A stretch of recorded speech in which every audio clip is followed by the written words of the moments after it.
There are moments in life that feel like they don't belong to time. Moments when thought stops, when the mind forgets its own story, and something vast, something ancient, begins to breathe through us.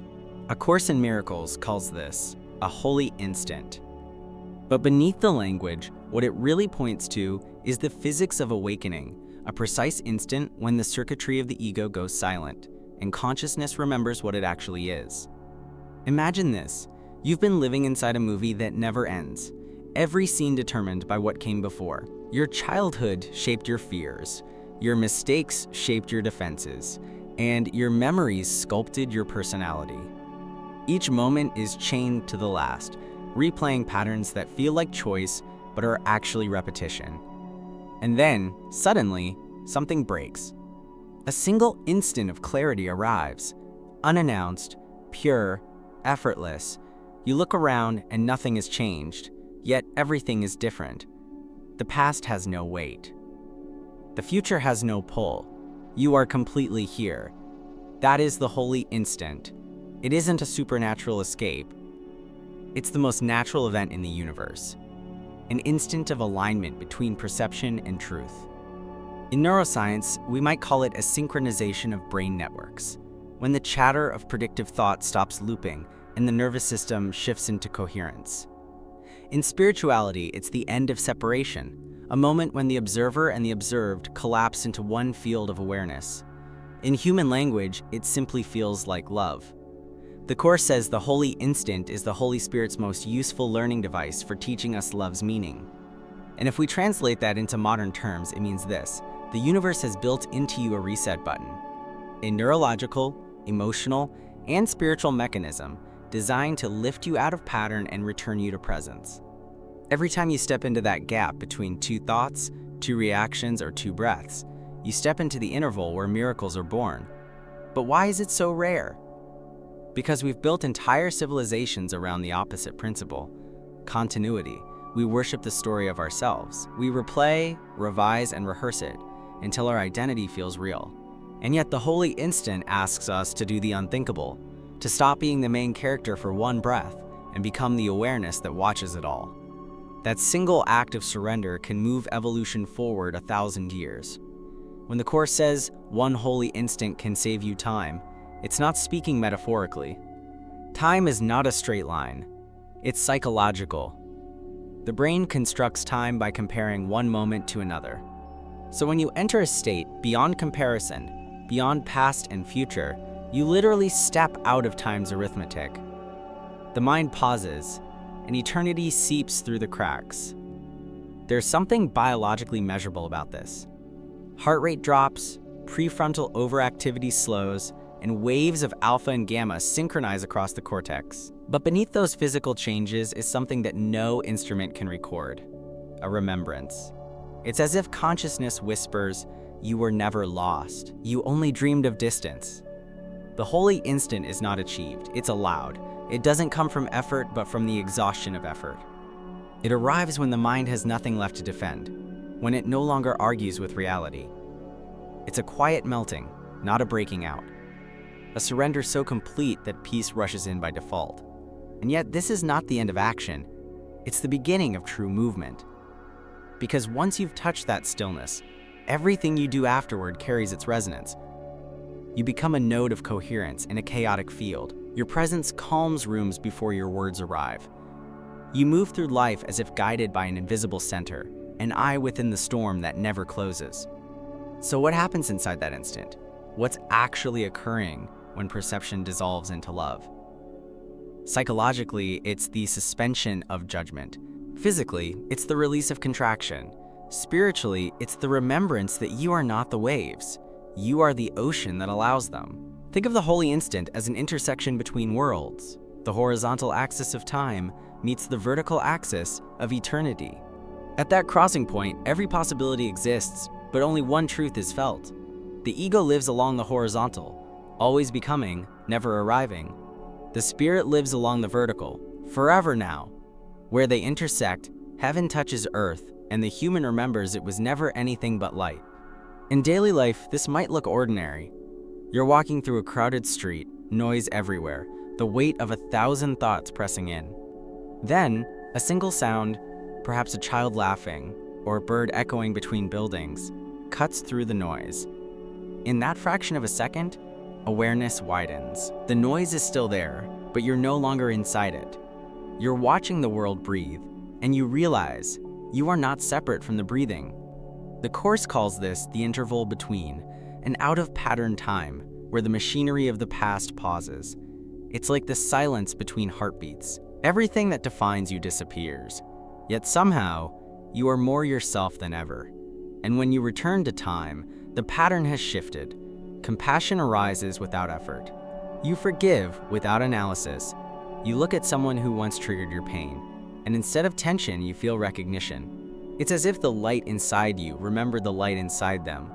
One holy instant can transform a relationship, a career, even a civilization, because every act of non-judgment ripples through the collective field of mind. Quantum physicists speak of entanglement, two particles affecting each other across vast distances once they've shared a state. Consciousness works the same way. When you step into a holy instant, you affect the geometry of minds connected to you. Your forgiveness becomes their ease. Your peace becomes their permission to stop fighting reality. The Course tells the story of Helen and Bill, the two people whose moment of joining birthed the entire teaching. After years of conflict, they simply said, "There must be another way." That sentence was the portal. In that instant, they dropped their roles, their grievances, their defenses, and shared a single intention: peace. That was enough for the universe to rush in. From that single instant came a book that would alter millions of lives. It shows us that a holy instant is not always solitary. It can occur between two minds, two hearts, two souls, deciding to stop the war. Science would call this coherence between nervous systems, a measurable synchronization of heart rhythms and brainwaves. Mystics would call it union. The Course calls it remembering love. Whatever the language, the result is identical, the end of isolation. But let's be honest, most of us don't live there. We touch it, then lose it. We return to old patterns, old narratives, old wars. And yet something subtle has changed. Once you've tasted timelessness, the illusion of time never feels fully convincing again. The script still plays, but you know it's a movie. And that knowing is freedom. The Course says that the miracle is born in the holy instant. Miracle, in its original sense, means a shift in perception, from fear to love. So the holy instant isn't just an experience, it's the womb of transformation. From it, new futures are born. The mind that steps out of time rewrites time itself. Old karmic trajectories dissolve. New patterns of possibility unfold. You begin to act from a different physics, one in which giving and receiving are the same motion. That's why the greatest miracle workers were not escapists. They were fully alive, active, creative, but their doing came from stillness. Their lives were busy storms guided by a quiet center. In the gospel narrative, even Jesus withdrew to pray, not to escape, but to re-enter the holy instant, so that his actions could flow from that eternal now. The Course reframes this not as divine privilege, but as human potential. And the practice is deceptively simple. Pause. Take this very instant now and think of it as all there is of time. Let nothing from the past reach you. Feel yourself completely absolved, wholly without condemnation. From this moment wherein holiness is born, go forth without fear. That is not just poetry, it's neurological reprogramming. You're teaching your nervous system that safety exists only now. So how do we live from this place, not just visit it? By repetition. By training perception to return home as naturally as it leaves. Every pause, every act of forgiveness, every quiet choice not to attack is rehearsal for eternity. The brain learns presence the way it learns music, through rhythm and practice. In the early stages, the holy instant feels like grace descending. Later, it becomes recognition rising. It's not that the divine appears, it's that the noise clears. Love was never absent. It was only covered by interference. Forgiveness, then, is not moral, it's mechanical. You forgive to stop generating interference. You drop judgment because judgment distorts signal. Each time you release a grievance, you tune the instrument of mind closer to its natural frequency. Eventually, you become transparent enough for light to pass through unbent. That transparency is enlightenment. Not a cosmic fireworks display, but the ordinary radiance of nothing blocking love. The Course says miracles are natural. When they don't occur, something has gone wrong. We could just as easily say holy instants are natural. When they don't occur, something in us has forgotten to pause. Every meditation, every mindful breath, every act of unguarded kindness is a doorway. You don't need incense or ritual, just willingness. That's the key phrase. The little willingness. It's not about earning holiness. It's about allowing it. Our culture glorifies striving, becoming worthy through effort. But worthiness is an illusion manufactured by guilt. The holy instant requires the opposite gesture, effortless acceptance. You can't climb into heaven. You can only stop resisting the fact that you're already there. What blocks it most is the belief that we must fix ourselves first. That belief itself is the ego's defense against awakening. The instant you believe you need preparation, you postpone presence. The universe doesn't require a cleaner version of you to love. It requires only the version willing to stop pretending. So when the Course says all you need is a little willingness, it's describing quantum permission. The tiniest opening in consciousness allows the infinite to flood in. It's like opening your eyes after a long dream. The light doesn't wait for you to deserve it. It simply shines. Each holy instant you experience plants a new pattern in the nervous system. That pattern becomes your new baseline, a quiet center amid chaos. From there, action flows differently. You still work, speak, and plan, but your movement carries the hum of peace. You're not chasing fulfillment, you're extending it. And people feel it. The atmosphere around you shifts. Arguments dissolve faster. Synchronicities appear more often. Life starts to cooperate with your state. This is not superstition. It's resonance. Physics teaches that coherent systems influence incoherent ones until the field stabilizes. So the world heals when you do. The Course is not asking you to save the world. It's asking you to remember it was never lost. Every holy instant, personal or shared, transmits that remembrance. It travels mind to mind beyond distance. You may never see the effects, but somewhere, someone's heart softens because you paused instead of reacting.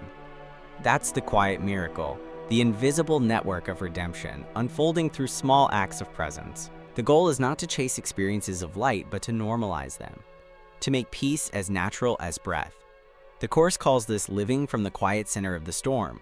You still move through the world, but the world no longer moves through you. You become the eye, still, luminous, untouched by turbulence.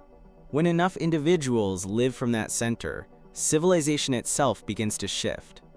Politics soften, art deepens, science rediscovers humility.